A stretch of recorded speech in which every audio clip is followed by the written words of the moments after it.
The massive Iridian apex predator charged straight at me, fangs bared as my delegation watched in terror, but I just smiled and stretched out my hand to pet it like a golden retriever puppy.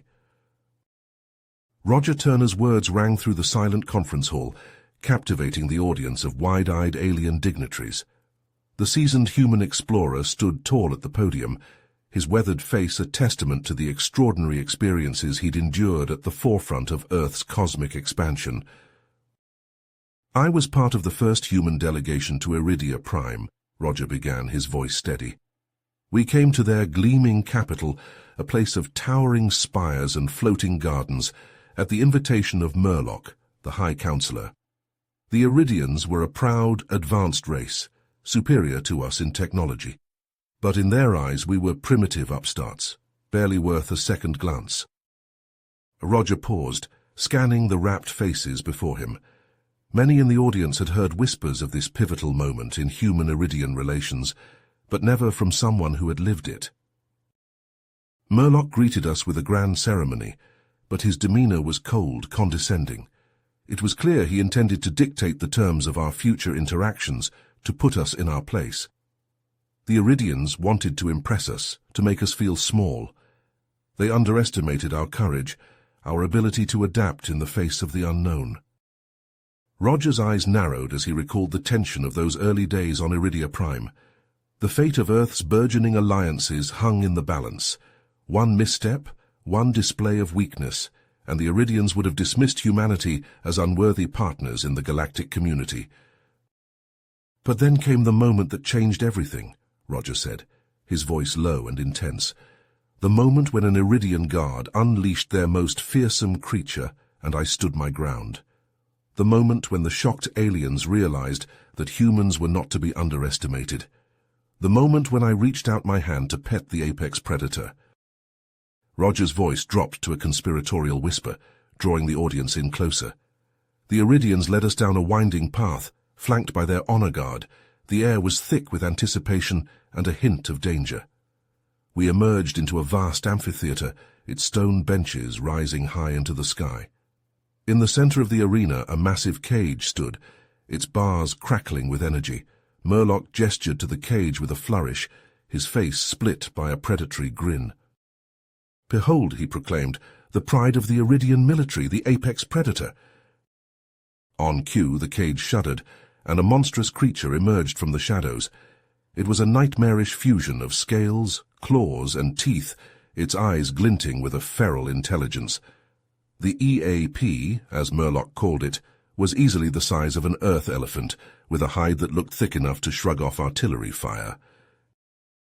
The Iridian handlers moved in, their electrified spears crackling. They prodded the beast, forcing it to display its lethal abilities. The EAP roared, the sound shaking the very foundations of the amphitheater. It lashed out with lightning speed, its claws rending metal like paper. Murloc looked on with satisfaction, his point made. The humans were insignificant compared to the might of the Iridian war machine. But then a petite figure stepped forward from the human delegation. Dr. Emily Chen, our xenobiologist, walked towards the EAP with a determined stride. The Iridians murmured in confusion, and Murloc barked an order for her to stop. But Emily ignored him, her focus entirely on the creature before her. The EAP turned to face her, its maw dripping with saliva. Emily stood her ground, looking the beast directly in the eye. The amphitheater fell silent, the tension thick enough to cut with a knife. And then, in a moment that would be forever etched in the annals of human-Iridian relations, Emily reached out her hand and gently petted the EAP's snout. The audience gasped as one, watching in disbelief as the apex predator, the scourge of a dozen worlds, leaned into Emily's touch and began to purr. Its eyes half closed in contentment, and its tail swayed gently from side to side. Murloc's jaw dropped, his carefully crafted image of Iridian superiority crumbling before his eyes. Emily turned to the stunned delegation, a small smile playing on her lips. "It seems," she said softly, "that even the mightiest of creatures respond to a gentle touch." Roger paused, letting the weight of the moment sink in. The amphitheater erupted into chaos. Murloc leapt to his feet, his face contorted with rage. "Get that human away from the EAP," he bellowed. "It's a dangerous beast, not a pet." Emily didn't flinch. She stood her ground, her hand still resting gently on the EAP's snout. "This creature isn't aggressive by nature," she said calmly, her voice carrying over the din. "It's only acting out because of the way it's been treated. With kindness and respect, it can be a loyal and gentle companion." The human delegation watched in tense silence, barely daring to breathe. They knew that Emily's actions could make or break the fragile relationship between Earth and the Iridians. If she was wrong, if the EAP lashed out. But the EAP didn't attack. Instead, it leaned into Emily's touch, its eyes half closed in contentment. It was a stunning sight, this massive apex predator acting like an oversized house cat. Murloc's face was a mask of disbelief. He barked an order to the Iridian handlers, and they moved in, their electrified spears crackling.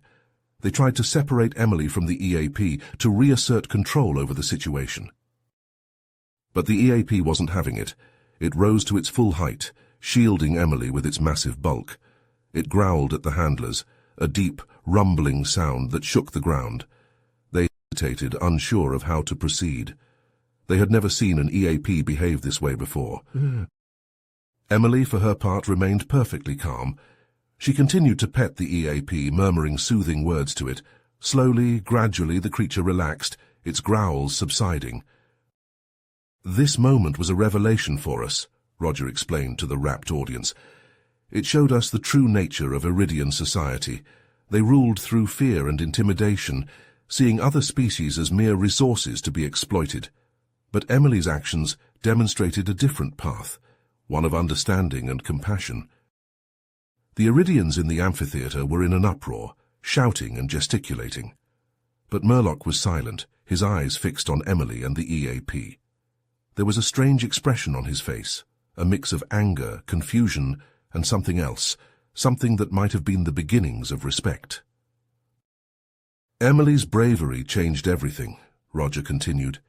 "It opened the door to a new kind of relationship between our species, one based on mutual understanding and cooperation. It wasn't an easy road, and there were many more challenges ahead, but that moment in the amphitheater was the turning point." In the wake of Emily's stunning interaction with the EAP, Murloc's face contorted with rage. He jabbed a finger at the human delegation, his voice shaking with barely contained fury.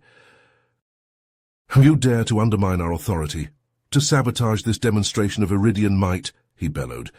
"Your actions have insulted the very foundation of our society.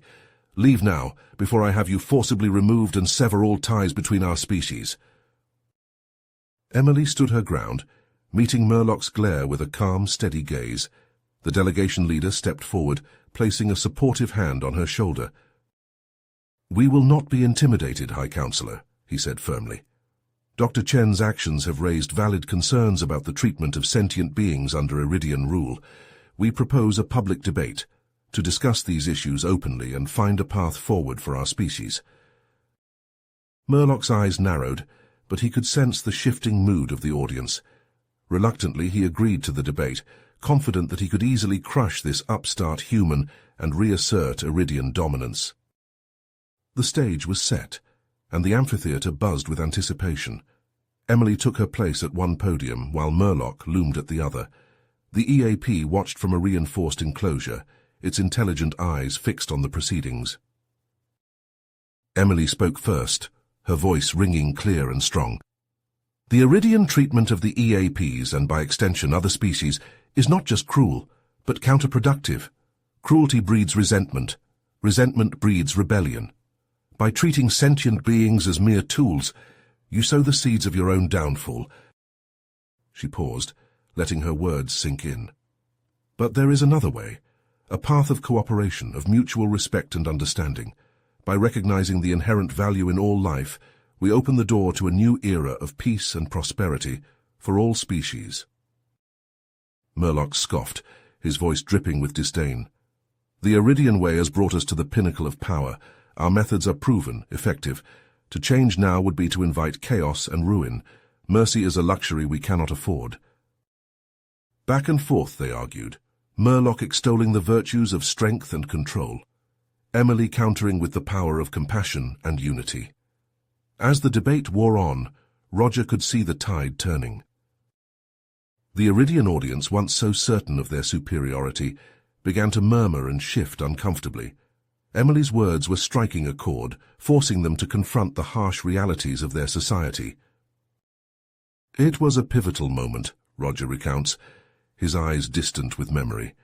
For the first time, the Iridians were facing a real challenge to their way of life, and it came not from a show of force, but from a simple act of kindness. The debate reached a fever pitch, Murloc's composure slipping as he struggled to counter Emily's arguments. The EAP watched intently, its gaze shifting between the two speakers as if following every word.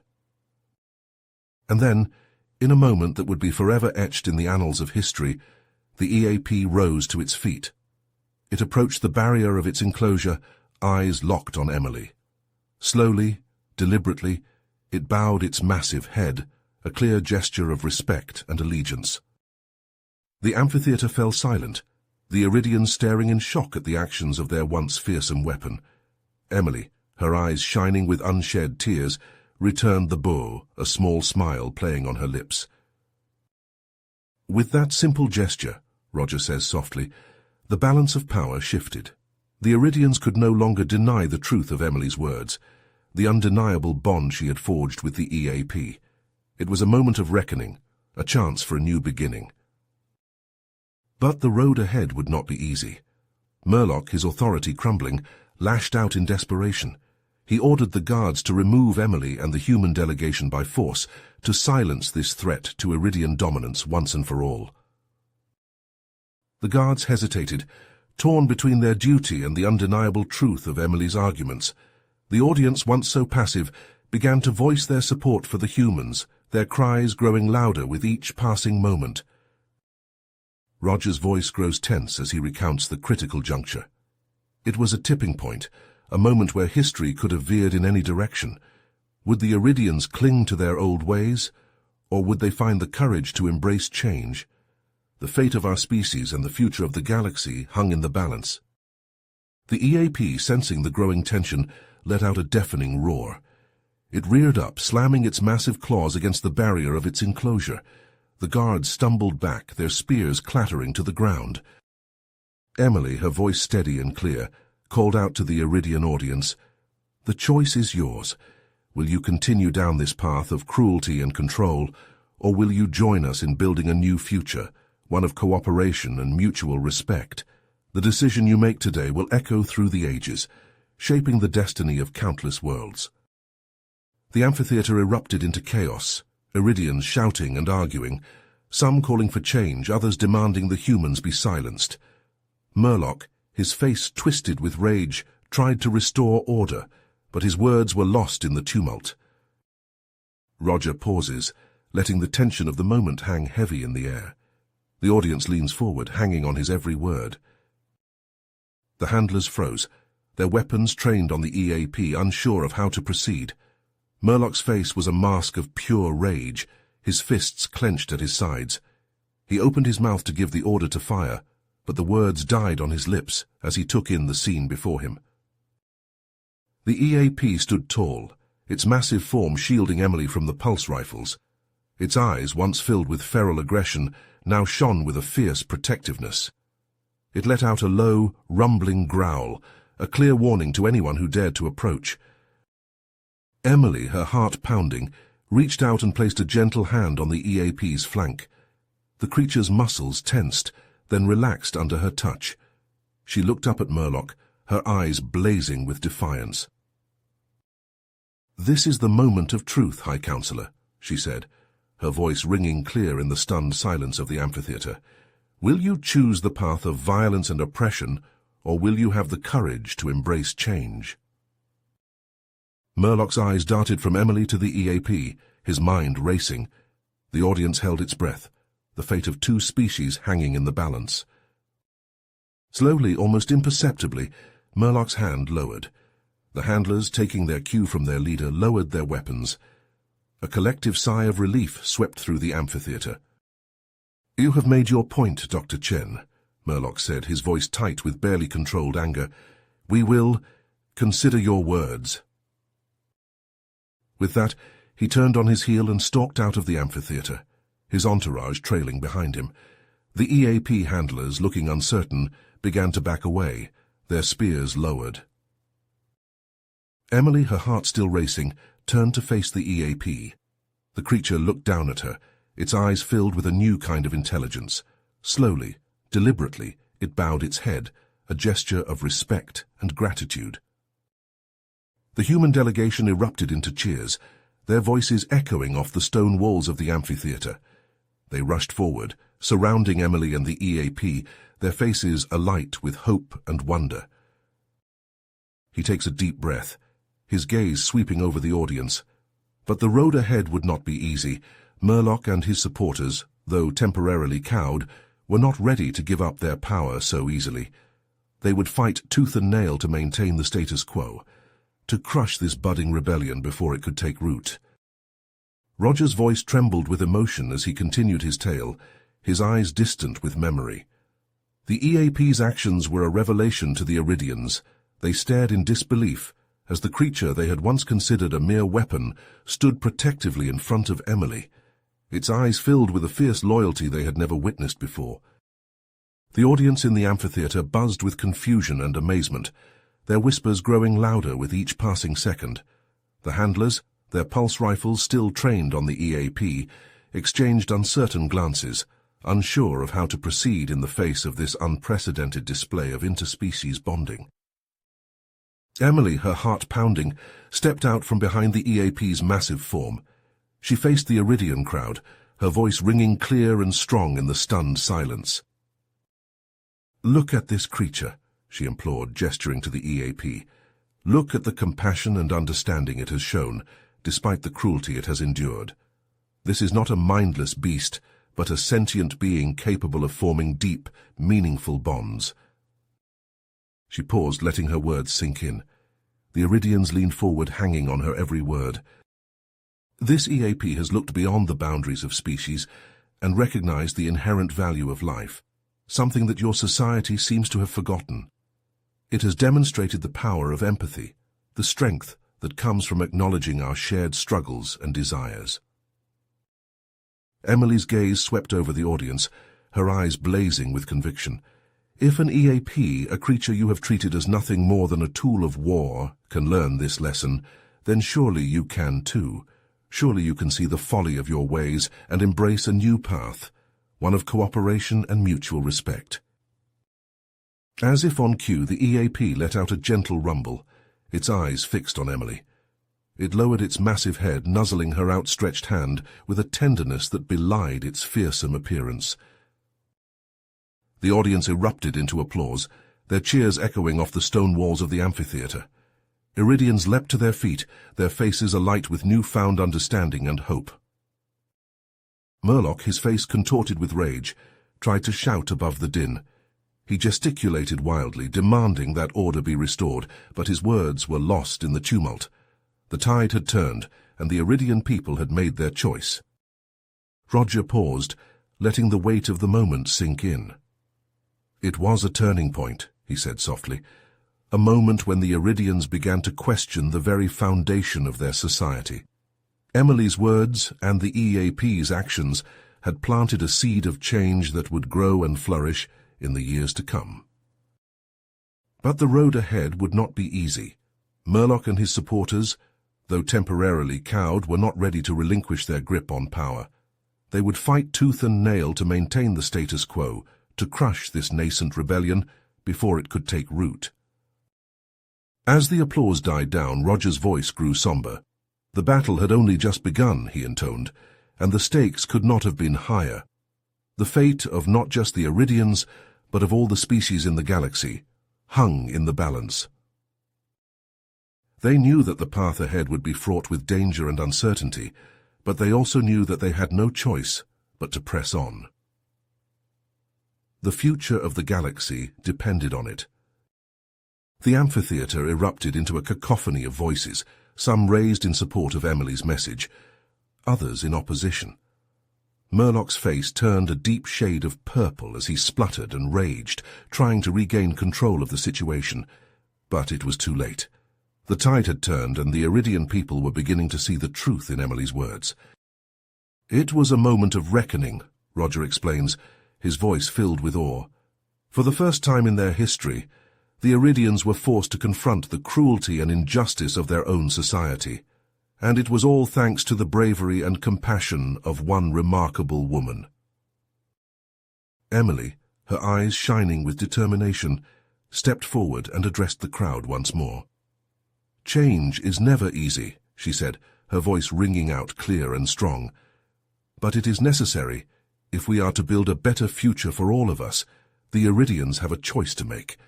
Will they cling to the old ways of fear and oppression, or will they embrace a new path of cooperation and understanding?" The EAP, still standing protectively beside her, let out a low rumble of agreement. The creature's eyes, once filled with fear and aggression, now shone with a newfound intelligence and trust.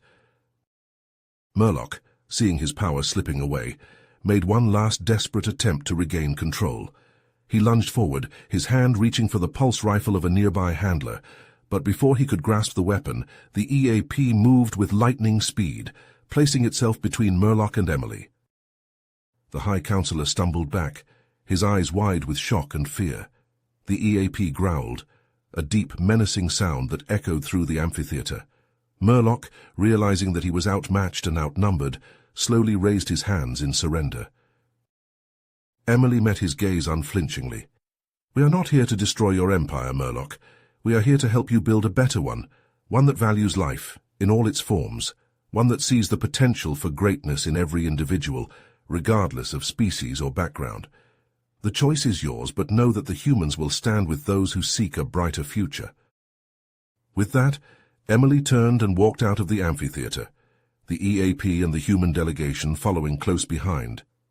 The Iridian crowd parted before them, some reaching out to touch Emily's hand or the EAP's flank as they passed. Roger's voice grows somber as he reflects on the aftermath of that fateful day. The road ahead was long and difficult. Murlock and his supporters did not give up easily, and there were many more battles to be fought. But Emily had lit a spark of hope, one that could not be extinguished. The Iridians had seen a glimpse of a better way, and there was no going back. He pauses, his gaze sweeping over the audience. Emily's actions on Iridia Prime set in motion a chain of events that would change the course of galactic history. She showed us the power of compassion, the strength that comes from reaching out to others, even those who may seem different or threatening at first glance. She taught us that true progress comes not from conquest or domination, but from understanding and cooperation. The EAP, now a symbol of the new Iridian way, stands tall and proud beside Emily as she addresses a gathered crowd of humans and Iridians.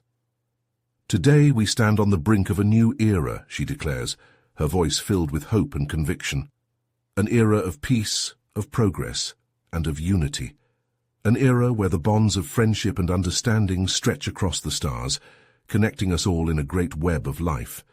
The road ahead may be long, but together we will build a future that shines brighter than any of us could have imagined." As Emily's words ring out, the crowd erupts into cheers and applause. The EAP throws back its head and lets out a mighty roar, a sound of triumph and celebration. And Roger, watching from the sidelines, feels a swell of pride and gratitude for the incredible woman who had the courage to stand up for what was right no matter the cost. Roger pauses, letting Emily's words hang in the air. The audience leans forward, captivated by the tale. He continues, his voice steady and clear. Murlock, to the surprise of all, chose to embrace the winds of change. In a stunning announcement, he declared that the Iridian Empire would undergo a period of reform, starting with the treatment of the EAPs. Roger describes the sweeping changes that followed, as the EAPs were released from their roles as weapons. Many chose to stay with the Iridians, becoming valued members of their communities.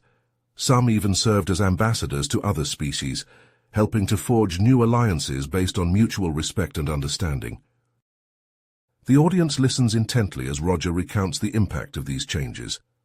It was a new era for the Iridians, one marked by growth, learning, and cooperation. And at the center of it all was Emily, the human who had dared to reach out to an apex predator, and in doing so had changed the course of an entire species. Roger's voice swells with emotion as he describes how Emily and the EAP she had befriended became symbols of the power of empathy and the potential for change. They traveled throughout the Iridian Empire and beyond, sharing their story and inspiring others to break down the barriers that divided them. In the halls of Iridian power, Murloc worked tirelessly to implement the reforms he had promised. He met with leaders from across the Empire, listening to their concerns and ideas. Together, they crafted new policies that prioritized the well-being of all Iridians, not just the elite. In the streets, the changes were felt immediately. EAPs that had once been kept in cages and treated as mere weapons were now given the freedom to roam and interact with Iridians as equals. Children played with the giant creatures, laughing as they were lifted high into the air by gentle claws. Emily and her EAP friend, whom she had named Nova, became a common sight in Iridian cities. They visited schools and community centers, sharing their story and teaching the importance of empathy and understanding. "You see," Emily would say, her hand resting on Nova's flank, "when we open our hearts to others, when we try to see the world through their eyes, we discover that we are not so different after all. We all want to be safe, to be loved, to have a purpose." As the Iridians learned to see the EAPs and other species as equals, their society began to thrive in ways they had never imagined. New ideas and innovations flourished as the best minds from across the galaxy came together to solve problems and create a better future for all. And through it all, Emily and Nova were there, a living reminder of the power of a single act of kindness to change the world. Roger's voice grew heavy with emotion as he recounted the ripple effects of Emily's actions. "The changes in Iridian society did not happen overnight," he explained, "but they did happen. Slowly but surely, the old ways of fear and aggression gave way to a new era of cooperation and understanding." He described how other species, once wary of the Iridians, began to reach out in friendship. Trade routes opened up, cultural exchanges flourished, and the galaxy began to feel a little bit smaller, a little bit more connected. And through it all, Roger said, Emily and Nova were their ambassadors of a new way of thinking, living proof that empathy and compassion could move mountains. He paused, his eyes distant with memory. "I remember the day the Galactic Council voted to admit the Iridians as full members. It was a momentous occasion, a testament to how far they had come. And as the Iridian delegation took their seats, Emily and Nova by their side, I couldn't help but feel a swell of pride for the role that humanity had played in this transformation." Roger's voice grew quieter, more reflective. Of course, the journey was not without its challenges. There were those who resisted change, who clung to the old ways, but they were increasingly a minority, drowned out by the voices of progress and unity. He smiled then, a smile tinged with both joy and sadness. Emily and Nova continued their work for many years, spreading their message of hope and understanding to every corner of the galaxy. They became more than just symbols. They became friends, confidants, and leaders in their own right. Roger's voice caught, and he paused to compose himself. When Emily passed away many years later, the galaxy mourned. Iridians and humans alike wept for the loss of a true hero, a woman who had changed the course of history with a single act of bravery and compassion. He straightened up, his eyes shining with unshed tears. But her legacy lived on. In the EAPs who continued to serve as ambassadors and friends, in the Iridians who had learned to see the value in all life, and in the countless individuals across countless worlds who had been inspired by her example to make a difference in their own way. Roger's gaze swept over the audience, his words ringing out with conviction.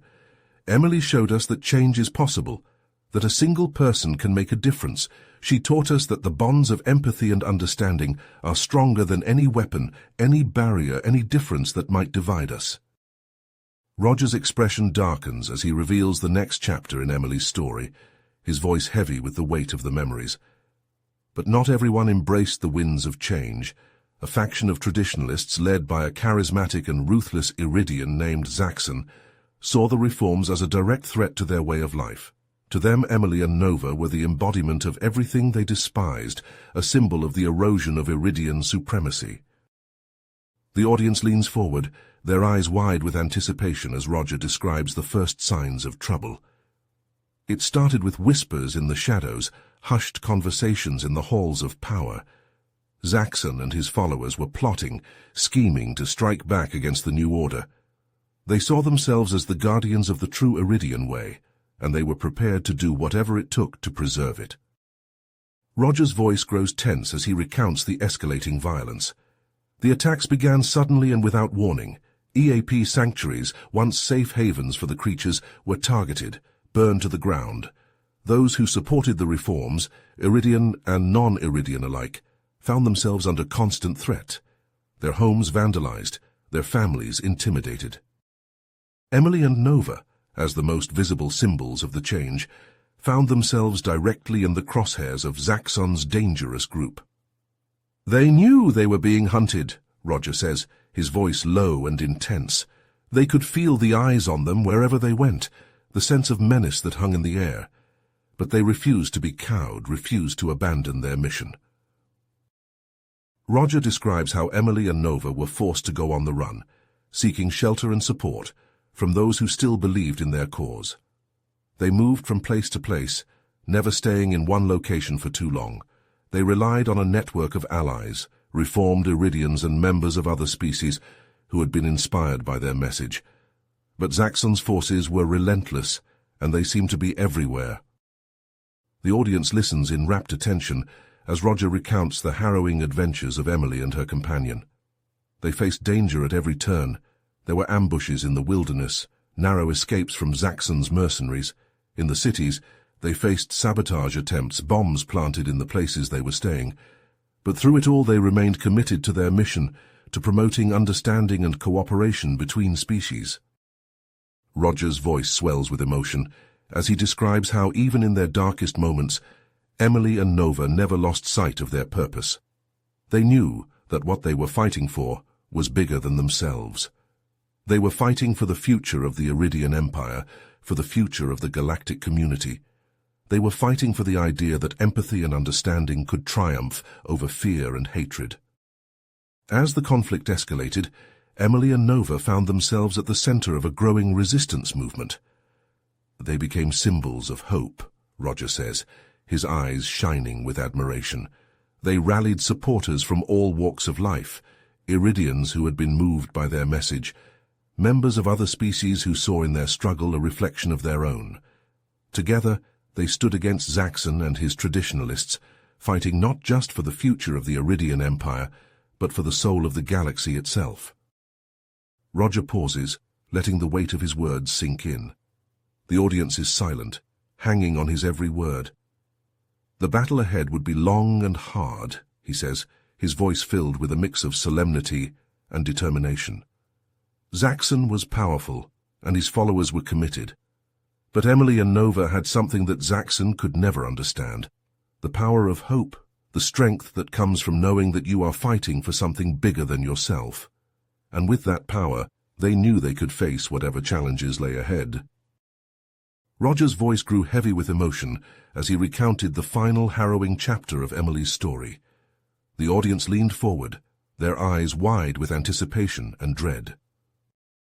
The conflict between the reformists and the traditionalists had been simmering for months, but it finally reached a boiling point when Zaxxon and his followers launched a massive assault on the capital city. They were determined to seize control of the government and undo all the changes that had been put in place. Roger's gaze grew distant, as if he were reliving the terrible events of that day. Emily and Nova, her loyal EAP companion, found themselves at the forefront of the battle, leading the charge against Zaxxon's forces. They knew that the fate of the Iridian Empire and perhaps the entire galaxy hung in the balance. The audience could almost hear the sounds of battle as Roger described the fierce fighting that engulfed the city. The streets echoed with the crack of gunfire and the cries of the wounded. Emily and Nova fought bravely, their courage and determination inspiring the reformist defenders. But Zaxxon's forces were well armed and highly trained, and they slowly pushed the reformists back, street by bloody street. Roger's voice cracked with emotion as he revealed the tragic turn of events. In a desperate attempt to turn the tide of the battle, Nova charged straight into the heart of Zaxxon's forces, drawing their fire and giving the reformists a chance to regroup. The brave EAP tore through the enemy ranks, its claws and teeth flashing in the smoky light. But even Nova's incredible strength and speed were not enough. The traditionalists swarmed the loyal creature, their weapons firing in a relentless barrage. Nova fought valiantly, but it was overwhelmed by the sheer number of attackers. With a final defiant roar, the EAP fell mortally wounded in the center of the city square. A hush fell over the audience as Roger described Emily's anguish at seeing her beloved companion fall. Emily's scream of rage and grief echoed across the battlefield. She rushed to Nova's side, cradling the EAP's massive head in her lap as its life slipped away. Tears streamed down her face, mingling with the blood and grime of battle. But even in her darkest moment, Emily knew that she could not let Nova's sacrifice be in vain. With a fierce determination burning in her eyes, she rallied the reformist defenders for one final push against Zaxxon's army. Roger's voice swelled with pride as he recounted Emily's final heroic stand. In a stunning display of bravery and selflessness, Emily led a small group of volunteers on a daring mission to infiltrate Zaxxon's command center and capture the rebel leader. They fought their way through the enemy lines, their weapons blazing, and their hearts filled with a grim resolve. Against all odds, they succeeded in their mission, cornering Zaxxon in his own stronghold. But the victory came at a terrible cost. Emily was gravely wounded in the final confrontation, and many of her companions lost their lives in the desperate struggle. As the smoke of battle cleared and the sounds of fighting faded away, the true toll of the conflict became clear. The streets of the capital were littered with the bodies of the fallen, Iridian and EAP alike. The once proud buildings lay in ruins, their walls scarred by blaster fire and their windows shattered. Emily survived her wounds, but she would never be the same. The loss of Nova and so many of her friends weighed heavily on her soul, a burden she would carry for the rest of her days. The Iridian Empire, too, was forever changed by the conflict. The reformists had emerged victorious, their control over the government now unquestioned. Zaxxon and his traditionalist followers were scattered and defeated, driven into hiding or exile. Roger's voice grew somber as he reflected on the aftermath of the battle. In the end, Emily's legacy lived on, inspiring countless others across the galaxy to stand up against tyranny and fight for a better future. But for Emily herself, the victory was bittersweet, forever tainted by the memory of all she had lost. The audience sat in stunned silence as Roger finished his tale, their hearts heavy with the weight of Emily's sacrifice and the toll of the conflict. They knew that they had witnessed a pivotal moment in galactic history, a turning point that would be remembered for generations to come. You have reached the end of the story. If you enjoyed this story and want to support us, please leave a like and subscribe to our channel, and for every comment that says 88, I will heart every single one of them. Thank you for your time.